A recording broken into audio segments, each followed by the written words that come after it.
ఏడుకొండలవాడ వెంకటరమణ గోవింద గోవింద. అసలు ఈరోజు ఎంతమంది గుడికి వెళ్ళారు? ఈ రోజైతే వైకుంఠ ఏకాదశి సందర్భంగా మేమైతే పెద్ద సాహసమే చేసామని చెప్పాలి. అసలు ఎంతమంది జనం అండి గుళ్ళో, అస్సలు ఖాళీ లేదు.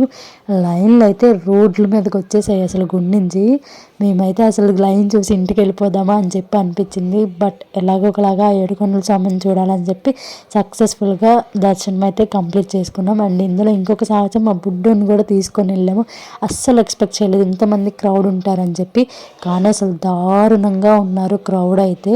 అయినా సరే మా వాడు అసలు ఇబ్బంది పెట్టలేదండి, చాలా బాగా మాకైతే కోఆపరేట్ చేశాడు.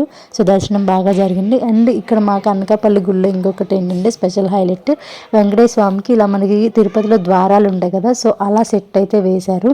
ఇది చాలా మంచిగా అనిపించింది, బాగుంది. హైలైట్ ఇదైతే మాకు ఇక్కడ గుళ్ళో.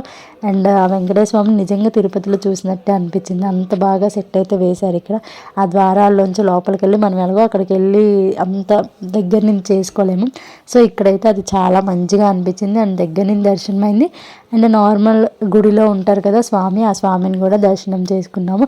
అండ్ పక్కనే మనకి లక్ష్మీదేవిని కూడా పెట్టారు. అమ్మవారిని కూడా ఎంత బాగా అలంకరించారో అసలు. ఆ శారీ కానీ అమ్మవారిని అలంకరించడం కానీ చాలా బాగా అలంకరించారు అసలు.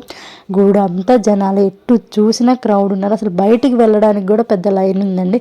అంటే మీరు అర్థం చేసుకోండి ఎంతమంది క్రౌడ్ ఉన్నారో అసలు.